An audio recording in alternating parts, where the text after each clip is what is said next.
नमस्कार दोस्तों, mock test number 8 में आपका स्वागत है। हम लोग टेस्ट शुरू करते हैं without wasting any kind of time. पहले जो क्वेश्चंस हैं लगभग 10 क्वेश्चन जो है वो आपके वोकैबुलरी पर बेस है। ठीक है, पहले क्वेश्चन से शुरू करते हैं। Yes, button one's lips. ठीक है, बटन्स वंस लिप्स इडियम है। आंसर दीजिएगा क्या हो सकता है। यस, बटन वंस लिप का मतलब होता है टू रिमेन साइलेंट, चुप रहना। टू रिमेन साइलेंट, ओके, याद रखना है। टू टॉक टू समवन बिल्कुल नहीं होगा। Okay, so to remain silent. Okay, this is your answer. Next question देखते हैं। Yes, brown study. Brown study का जो मतलब होता है वो होता है बहुत ज्यादा पढ़ना और इतना पढ़ना कि खो जाना किसी चीज में। तो इसका जो आंसर हो जाएगा वो हो जाएगा पेंसिवनेस। पेंसिवनेस का मतलब होता है विचार मग्न, विचारों में खोया हुआ। पेंसिवनेस, इसके लिए आप अच्छा वर्ड यूज कर सकते हैं थॉटफुल। थॉटफुल भी होता है, थॉटफुल भी मतलब होता है जो ज्यादा सोचता हो। ठीक है, नेक्स्ट क्वेश्चन देखेंगे। Yes, big fish. Big fish का जो यूज होता है वो बहुत ही कॉमन यूज है। बिग फिश का मतलब होता है अ बिजनेसमैन, एक ऐसा आदमी जो बिजनेस करता हो। यानी कि क्वेश्चन नंबर 3 है, उसका जो आंसर है वो क्या हो गया, हमारा ए आंसर हो गया। ठीक है, क्वेश्चन 4 देखेंगे। यस, कैरेट एंड स्टिक बहुत कॉमन इडियम है, बहुत ज्यादा यूज भी होती है। कैरेट एंड स्टिक का मतलब होता है जब कोई भी आदमी अच्छा काम करता है तो उसे उसके लिए रिवॉर्ड दिया जाता है, और कोई भी आदमी जब गलत काम करता है तो उसे उसके लिए पनिशमेंट दी जाती है। तो कैरेट एंड स्टिक का करेक्ट आंसर होगा वो होगा reward and punishments. C answer is correct, reward and punishments. ठीक है, नेक्स्ट क्वेश्चन देखते हैं। Capital punishment. Capital punishment, capital punishment का बहुत ही जो है ना कॉमन मीनिंग होता है, and the answer is death penalty, means सजाए मौत, death penalty. Clear to you? ठीक है, नेक्स्ट सिनोनिम की तरफ बढ़ते हैं, देखिएगा। Yes, choose the correct option of the following synonyms. जो सिनोनिम दिया गया है उसके करेक्ट ऑप्शन को हमें जो है फॉलो करना है और सिलेक्ट करना है। ठीक है, यस, द फॉरबिड। फॉरबिड का मतलब, फॉरबिड जो मतलब होता है उसका मतलब होता है मना करना। ठीक है, मना करना। ठीक है, टू हेल्प नहीं होगा, सपोर्ट नहीं होगा, answer is veto. Veto, veto मतलब रोकना। इसके दूसरे सिनोनिम्स हो सकते हैं प्रोहिबिट। ठीक है, प्रोहिबिट का मतलब भी होता है किसी को रोकना। ठीक है, कार्ब, कार्ब का मतलब भी होता है रोकना। सिनोनिम से ही आप याद कर सकते हैं, बहुत अच्छे अच्छे वर्ड है। कार्ब अच्छे से लिख लीजिएगा। ठीक है, so the answer is veto. Okay, next question देखते हैं। डिवोर। ठीक है, डिवोर का जो मीनिंग होता है वो होता है किसी भी चीज को निगल लेना। ठीक है, तो इसका जो करेक्ट आंसर होगा वो होगा इनजेस्ट। वॉमिट, उल्टी करना, स्प्यूक, उल्टी करना, दोनों का मतलब सेम है। Answer is ingest. Question number 8 देखेंगे। ब्रीफ। ब्रीफ का मतलब होता है, ब्रीफ, ब्रीफ का मतलब होता है छोटा। ठीक है, तो इसका जो एग्जैक्ट सिनोनिम होगा वो यहां पर होगा इलेबोरेट। का मतलब होता है किसी चीज की व्याख्या करना। अच्छा वर्ड है, आपकी वोकैबुलरी इंप्रूव हो रही है बढ़िया से। अनबियरेबल, जिसे सहन न किया जा सके। The answer is concise. Concise का मतलब होता है संक्षिप्त, छोटा। एक और अच्छा इसका हम ऑप्शन लिख सकते हैं, दैट इज लैकोनिक। लैकोनिक, एक और अच्छा वर्ड यूज कर सकते हैं स्लीक, जो कम बोलता हो, दैट इज कॉल्ड स्लीक। ठीक है, ये दो वर्ड हो गए। तो जो करेक्ट आंसर है ब्रीफ का वो हमारा क्या है, B answer is correct. Next question देखेंगे। यस, रॉक बॉटम, बहुत अच्छा वर्ड है रॉक बॉटम। रॉक बॉटम का जो मतलब होता है वो होता है नाडीर, एक गहरी खाई, बहुत ज्यादा गहराई में, that is nadir. Answer C is correct. इसके अगर और सिनोनिम की बात करूं तो मैं प्लिंथ हो सकता है। ठीक है, एक नीचे के कंटेक्स्ट में। दूसरा जो इसका मीनिंग हो सकता है वो हो सकता है क्याज में गहरी खाई, ठीक है। ये दो मीनिंग जो है इसके हो सकते हैं, ठीक है। इसका अगर अपोजिट की बात मैं करूं वोकेबलरी के फॉर्म में, तो अच्छा वर्ड जो है वो पैरामाउंट हो सकता है, पिनाकल हो सकता है, ठीक है। ये दोनों वर्ड बहुत बढ़िया है, याद कर सकते हैं आप, ठीक है। जानित भी हो सकता है। तीन वर्ड बहुत अच्छे हैं, okay. So the answer is nadir, इसका अपोजिट ये है। नेक्स्ट क्वेश्चन देखेंगे। Yes, ancient. एंशियंट का सिनोनिम जो है वो हमें बताना है। एंशियंट का सिनोनिम जो होता है वो होता है हमारा primitive. Correct answer is primitive. Primitive का मतलब होता है प्राचीन, ठीक है। ग्लूमी का मतलब होता है दुखी। इसके लिए अच्छा वर्ड हो जाएगा मेलांकली, ठीक है। इलेटेड का मतलब होता है खुश, बहुत अच्छा वर्ड है। इसका एक और सिनोनिम हो जाएगा रैप्चर, इलेशन। इलेशन तो आ ही गया, ये नाउन हो गया। एक और नाउन लिख सकते हैं मर्थ। मर्थ का मतलब भी होता है खुशी। क्लियर टू यू, ठीक है। तो 10 का जो आंसर है क्वेश्चन का वो हमारे का क्या हो गया, प्रिमिटिव। क्वेश्चन नंबर 11 की तरफ बढ़ते हैं, ठीक है। देखिए, choose the correctly spelled word. बहुत कॉमन क्वेश्चन है, स्पेलिंग का जो है ना वो टेस्ट आता ही रहता है। देखिए इसका जो करेक्ट आंसर होगा वो होगा BOUQUET। Answer D is correct. This is D, answer is correct, ठीक है। नेक्स्ट देखिएगा, यस, 4 स्पेलिंग है, हमें बताना है कि इसमें जो करेक्ट ऑप्शन है वो हमारा क्या है। तो द करेक्ट आंसर इज एक्साजरेट। एक्साजरेट का मतलब होता है किसी चीज को बढ़ाना, बढ़ा चढ़ाकर बोलना, बढ़ा चढ़ाकर बोलना, दैट इज कॉल्ड एक्साजरेशन, ठीक है। एक्साजरेट कर रहा है। नेक्स्ट क्वेश्चन देखिएगा, फिल इन द ब्लैंक्स। तो फिल इन द ब्लैंक्स में पहला क्वेश्चन है the girl is used dash a lie. लड़की को जो है वो झूठ बोलने की आदत है। बहुत सिंपल है, याद रखिएगा। द आंसर इज, मैं आपको बता रहा हूं, डी। सिंपल सा कॉन्सेप्ट ध्यान रखना है। इज एम आर के साथ जब भी यूज्ड टू आ जाए तो उसके साथ वर्ब प्लस आईएनजी लिखेंगे। टेक्निकल लैंग्वेज की बात करूं तो जिरेंड लिखेंगे, ठीक है। इज का यूज हो रहा है, साथ में यूज्ड हो रहा है, तो इसका मतलब आगे टू प्लस वर्ब की फर्स्ट फॉर्म के साथ आईएनजी। तो आंसर क्या हो गया हमारा, D.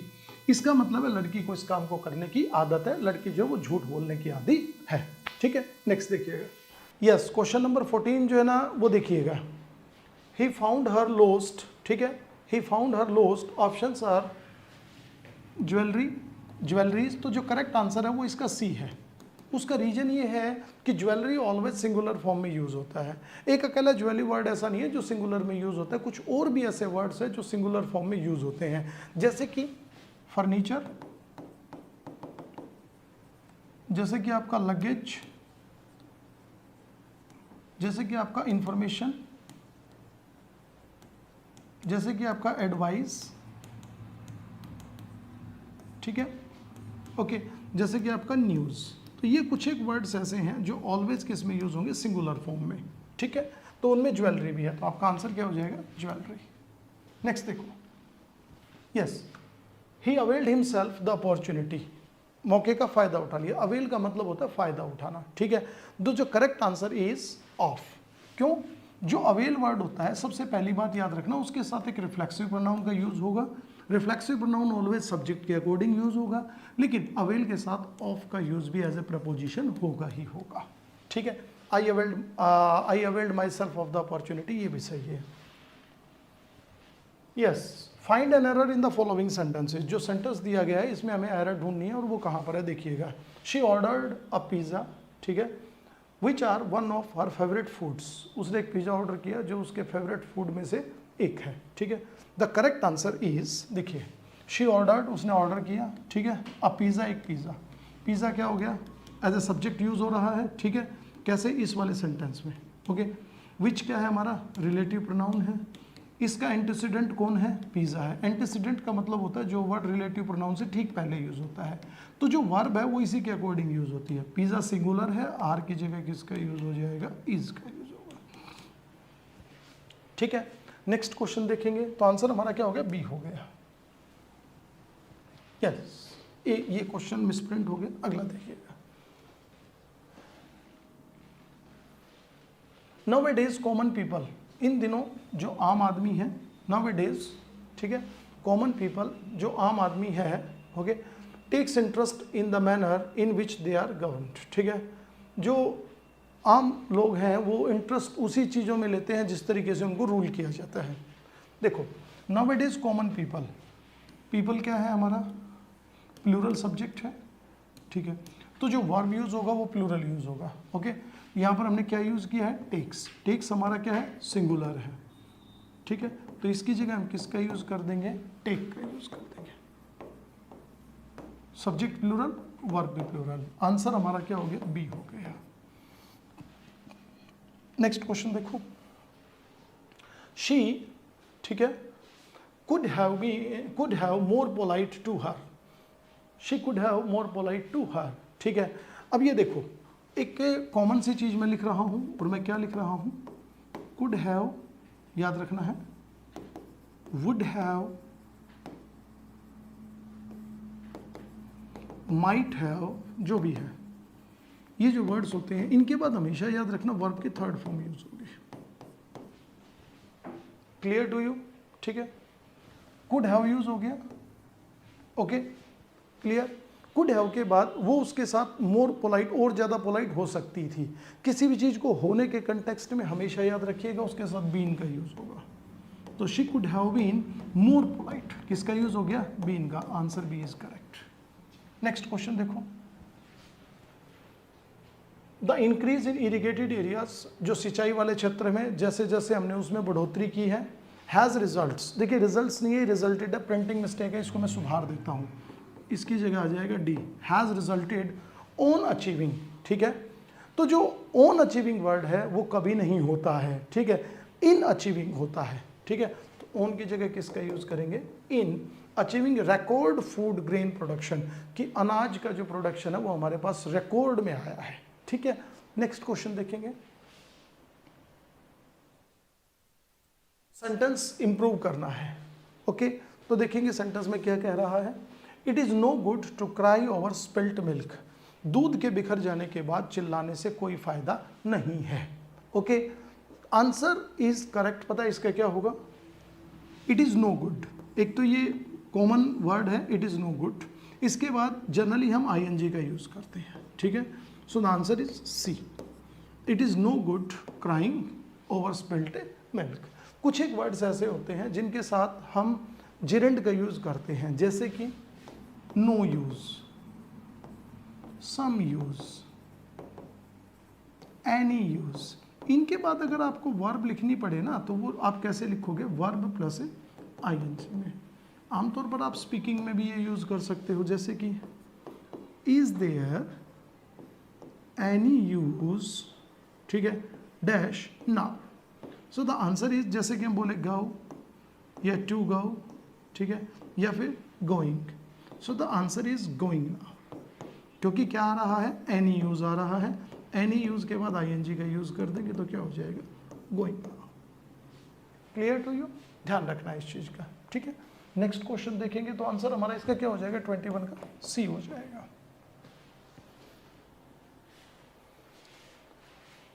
Each of our students have paid their fee, हमारे हर एक स्टूडेंट ने जो है वो अपनी फीस पे कर दी है, okay, each of our students have paid their fee, ठीक है।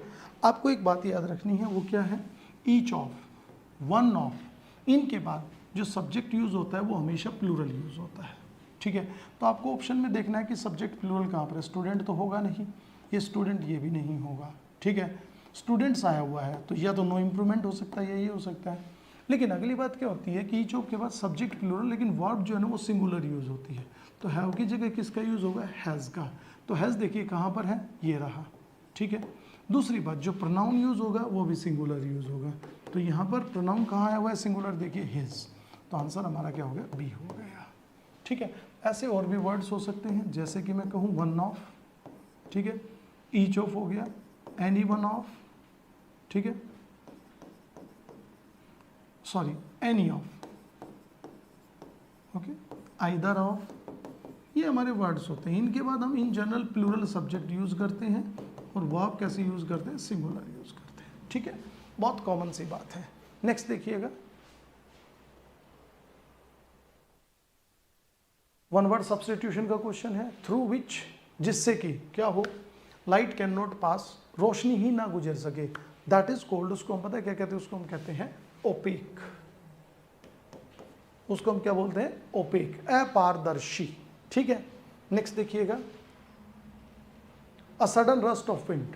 ठीक है, एक तेजी से हवा का आना, एकदम तेजी से हवा का आना, that is called gust, GUST।